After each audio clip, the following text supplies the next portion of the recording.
Good day, sir. I'm Mazalisi Kipan Vishkim Tusi, and I will read the following topics. Interview. Interview defined it is the questioning of a person believed to possess information which are relevant to the investigation of a crime or on criminal activities. Number 2. The golden rule in the interview. Never conduct or let anyone conduct an interview if the interviewer has not gone to the crime scene. The questioning should be in agreement with the facts and condition at the crime scene. The questioning will lead reward for the interviewer who had not seen personally the crime scene, and he will not be in a position to distinguish half-truths, exaggeration, or falsehood from the answer of the person being interviewed. Number 3. Qualities of a good interviewer. A. Rapport. Define it is the relationship between the interviewer and the interviewee which is conducive to a fruitful result.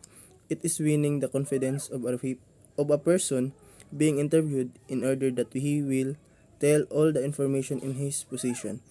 The interviewer must be in respectable civilian attire because most often and the majority of people, the police uniform is barrier in establishing good rapport. To many, the uniform is intimidating. B. Forceful personality. The appearance of the interviewer and the other qualities such as skills of communication techniques or the force of his language are the mainstays of the strength of his character. He must be understanding, sympathetic, and without showing official arrogance, vulgarity of expressions, and an air of superiority. C. Knowledge of human behavior. This will help the interviewer to determine the personality and intelligence of his subject. He must go down and up to the level of understanding of his particular subject. D. Conversational tone of voice. His tone of voice must be conversational, not confrontational as in interrogation. E. Common interest. His preliminary and probing questions should be aimed to establish common interest between him and the subject. F. Acting qualities. He must possess the qualities of an actor, salesman, and psychologist and know how to use the power of persuasion. G. Humility. He must be courteous, sympathetic, and humble, ready to ask apologies for the inconvenience of interview. Cognitive interview. Define, it is a form of technique in the conduct of interview upon willing and cooperative witnesses where they are given the full opportunity to narrate their accounts without intervention, interruption, and interference from the interviewer. After the subject has finished his narration, the investigator now subjects him to the style of direct examination and cross-examination to clarify the unexplained portions to arrive at a vivid and complete picture of his testimony. In the case of subjects of low level of intelligence, the use of leading questions greatly helps the investigator to obtain the full and desired information. 5. Reasons why witnesses refuse to talk and testify. Fear or reprisal. The fear of reprisal is always entertained by witnesses who lack the courage to face the suspect, his associates or relatives. This is natural, especially to those who have no means to protect themselves or no influential persons for them to rely on. This is prevalent among the generally underprivileged sectors of our society. The investigator must remove these fears from the mind of these witnesses, either by offering protection or by explanation that unless the suspect is not put behind bars, the fear will not disappear. The investigator power of persuasion plays a vital role. B. Great inconvenience. On the part of those of hands-to-mouth existence, there is the real inconvenience which will deprive them the time to earn for their living, especially during the ordeal of testifying during the trial. To those unemployed, the inconvenience is greater thus. The investigator must sincerely help them through his contacts with the business community. C. Hatred against the police. The hatred may be due to previous bad experience with rogue members of the police organization. The investigator must show the difference between him and the rogue policeman by honest and sincere entertainment of the complaint against the rogue cops. He must explain that these scalawags represent only a small percentage of the whole organization and the police leadership is addressing the situation properly. A calling card of the investigator given to this kind of witness will greatly help the situation, promising immediately help if there is not recurrence of the bad experience. The bias of the witnesses. The witnesses may be an acquaintance, friend, helper, or benefactor of the suspect. All of these and other relationship of the witness to the suspect must be explored so that an intelligent approach is properly applied. E. Avoidance of publicity. There are witnesses who are shy and they shun publicity that will bring discomfort to their ordinary or obscure way of living. The investigator must hide these witnesses away from reporters. F. Family restriction. Some famous and respected families preserve their reputations by instilling to their members the need of the approval of their elders on matters affecting their families. The investigator must talk to the elders for their approval for a member to testify. Bigot 3. Religious or racial, tribal, or ethnic indifference. H. Cultish indoctrination. Some cults or religious denomination exercise religious or moral influence on decisions of witnesses to testify. It would be more apparent when the witness and the suspect belong to the same cult. The investigator must use the tenet of religion, which is truth, to the religious leaders to allow their members to tell the truth and give the required testimonial evidence. This is prevailing in our society even to the point of career advancement. 6. Common technique applicable to the foregoing reasons. Many of these witnesses want that they will not be utilized as formal witnesses but to remain anonymous. The investigator must initially agree that the testimonies be given the shroud of confidentiality. After the full disclosure of the information, the investigator will persuades these witnesses to be utilized as formal witnesses, especially when there is necessity of the testimonial evidence. The power of persuasion plays a key role. 7. The stages of handling the interview. Preparation. The investigation should review the facts at the crime scene and information from other sources in order that they would be ready for the questioning. A background data of the subject should be available so that he could adapt himself to the kind of approach to be employed. B. Approach. The investigator must be carefully select his kind of approach, which may be a single kind, a combination of two, or the application of all techniques. C. Warming up.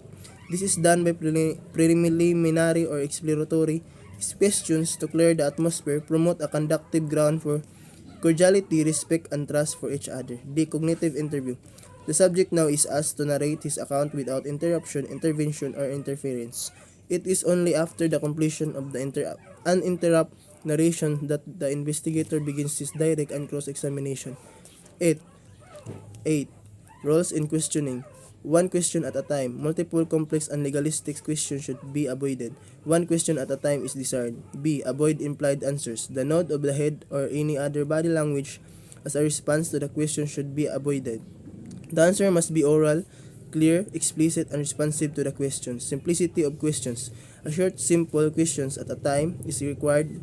If the answer needs qualifications, then it should be allowed. Avoid legalistic questions such as who did the murderer, or who are in conspiracy with the suspect. D. Saving faces. Embarrassing questions on the subject on matters of exaggerating or honest errors about time, distance, and descriptions can be avoided if the investigator will cooperate with the subject to save his face. The investigator should not fault or ridicule the subject on his matters. E. Yes or no answer. Do not ask questions which could be answered by yes or no. It will curtail the complete flow of information and will lead in inaccuracy. 9. Type of witnesses according to their attitudes. Knowing nothing type. These are the reluctant types of witnesses. They are found among the uneducated and of low level of intelligence. The technique to be applied is go down to their level of intelligence and or by interrogation. B. Disinterested type. This is the uncooperative and the indifferent subject. To deal with them is to find out their field of interest so that they will talk. Their indifference should be demolished to arouse their interest or be flattered.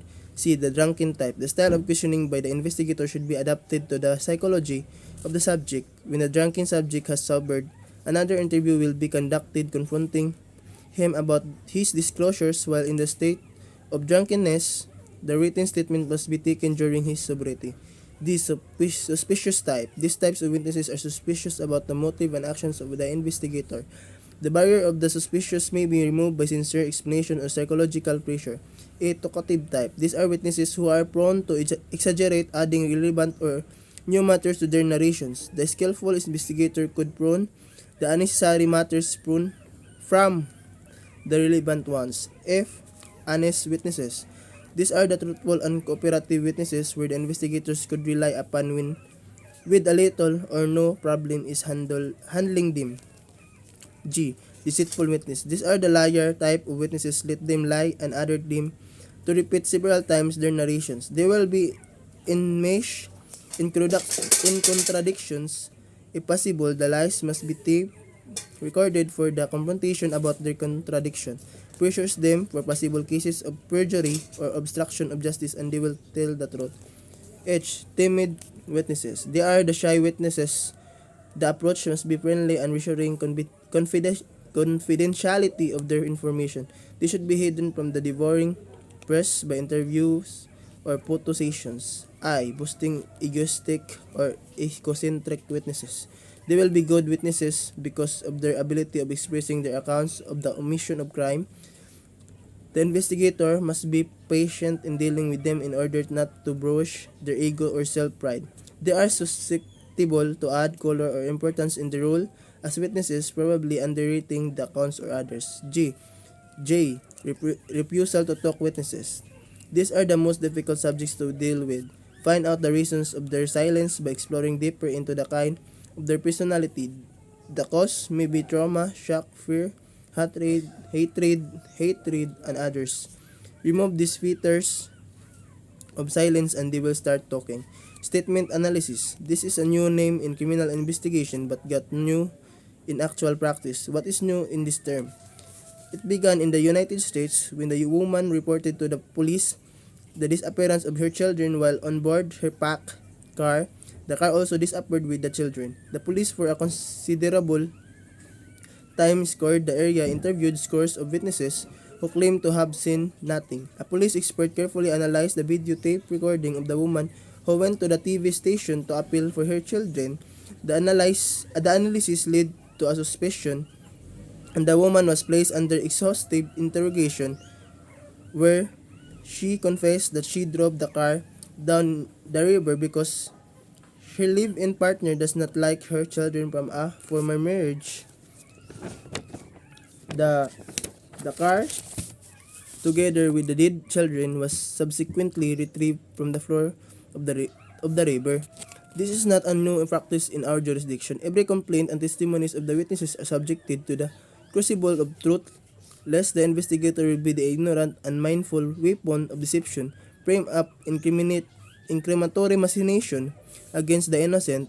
At most, care must be exercised before concluding the culpability of the suspect. This is the rule in the art of criminal investigation and detection. 11. Complaints and testimonies be reduced to writing. Complaints and testimonies shall be reduced into writing in the form of questions and answer. Never use the affidavit form even to the testimonies of apprehending officers. This affidavit form is frowned upon by our courts, especially when there will be a variance between the affidavit and witness stand account. The court even went to the extent that what is truth is the witness's stand account because the answer in the affidavit was not from the witnesses but from the police investigators who prepared the affidavit. The narration of the witness must be based on the rules of the cognitive interview. All these complaints and testimonies must be placed under oath before an officer authorized to administer oath. B. Informants. Informant define an informant is any person who furnishes the police an information relevant to a criminal case about the activities of criminal or syndicates. The informant may openly give the information or offer himself to be a witness. The other kind is the one who furnishes the policeman an information surreptitiously and opts to remain anonymous. 2. Confidential informant. Define he is a person who provides the policeman with confidential information concerning a past crime or projected and planned crime. He does not want to be identified as the source of the information. Under the law, these informants are protected and their identity could not be revealed by the police even under the order of the court unless on the exceptional case where there is a claim of the defense that the informant frame up the accused. 3. The types of informants. Anonymous informant. He may be an anonymous phone caller, letter writer, or text sender. Never tell the informant that the investigator already knows the information. The duty is to receive the information, not to reveal any other information to the caller about facts already known. B. Rival elimination informant. This kind mostly maintains being anonymously. His purpose is to eliminate the rival person or gang due to competition or other motives such as revenge or etc. C. False informant. Usually rebels information of no consequence, value, or stuff connected with him error.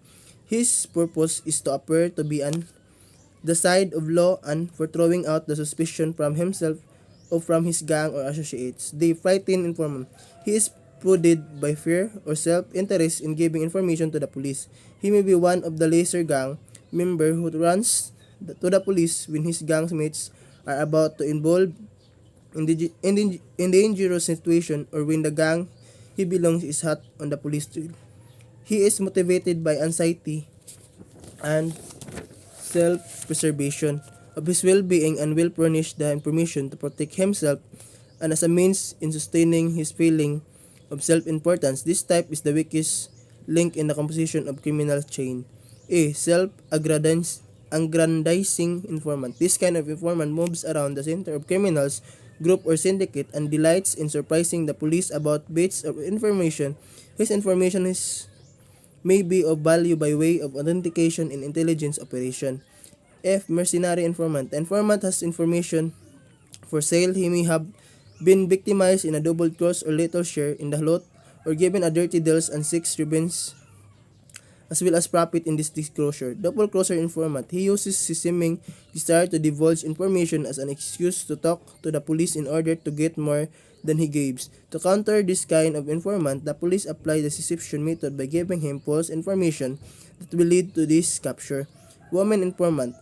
She may be the female associate of criminals who has roughed up, marginalized in the deal or being eased out from the group.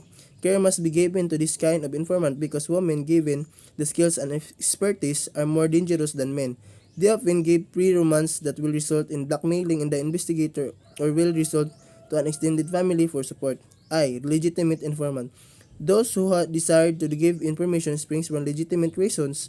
They may business operators who abhor the presence of criminals in their trade and parents who are afraid that their siblings will be influenced by their friends or who are suspected to be criminals. Others are included where their desires to give information are impressed with the lawful motives. Number 4. Motives or informants. A. Vanity. The motive is for self-aggrandizement by gaining favorable attention and importance by the police. B. Civic-mindedness. Those imbued with a sense of duty and obligation to assist the police in their task. Fear. It is the engendered illusion of oppression from enemies or from impending dangers. D. Repentance. Those lesser criminals such as accomplices or accessories who will have a change in heart to unburden their conscience.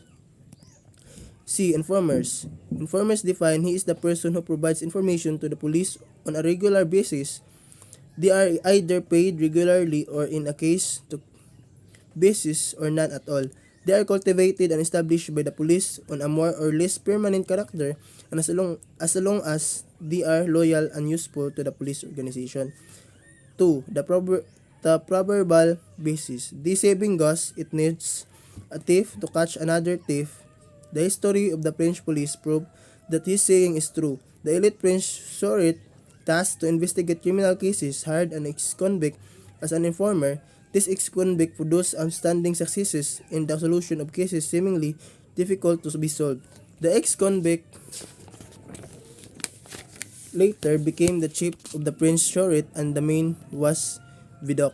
Selection of informers. There is no hard and fixed rule in the selection of informers. This is addressed to the sound discretion of the investigator. The informer may be to a fixed period of assigned or into a case-to-case basis. The informers must be indoctrinated that they are not immune from arrest and prosecution if they commit crimes. They should not bring shame and dishonor to the police service. When they will commit crimes, they should be punished like the rest.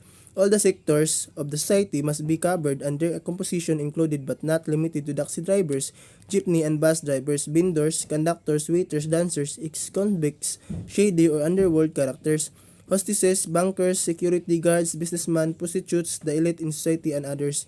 They should be planted as moles or stones, figurines practically in all the corners of social order. 4. Critical areas in the deployment of informers. A. Within the ranks of criminals and criminal syndicates. B. Associates and friends of criminals. C. Places of hangouts of criminals such as nightclubs, bars, hotels, billiards, halls, and other places. D. Slums are residential places where criminals have their contacts. E. Detention centers such as local jails and the National Bureau of Prisons. In many instances, crimes were resolved by planting moles among detention prisoners in the holding centers of investigate units and in local jails, and also is in the National Bureau of Prisons through the agreement with prison authorities. F. Places where criminals dispose their lots. 5. Women informers. Most effective among informers because they could easily penetrate the ranks of criminal with least suspicion. Besides, they could mingle with the crowd easily and could obtain informations more than their male counterparts, especially if their beauty attract attentions. They have easier access to women associates of male criminals. However, care should be employed as they could easily double-cross the police once they fall in love with the criminals. 6. Dual role of the informers. A. Identifying and tracing the whereabouts of the suspects. B. The gathering of information that will lead to the location and recovery of the evidence, such as the loot or other pieces of evidence relevant to criminal activities. D. Other sources. 1. Government records, police files, NBI files, Bureau of Immigration files, Comelec files, files from local jails and the National Bureau of Prisons and other government agencies. 2. Private records from private offices and businesses and non-government organizations. 3. Intercepted messages from telephones, cell phones, radio, telecommunications, and other means of communication. 4. Records of the firearms explosive unit concerning license holders of firearms and authorized purchaser of explosives. 5. Fire busting, tracing the chain of position of firearm from manufacturer, distributor, seller, and to the last processor. This could be done through the files of the NBI and other U.S. police agency.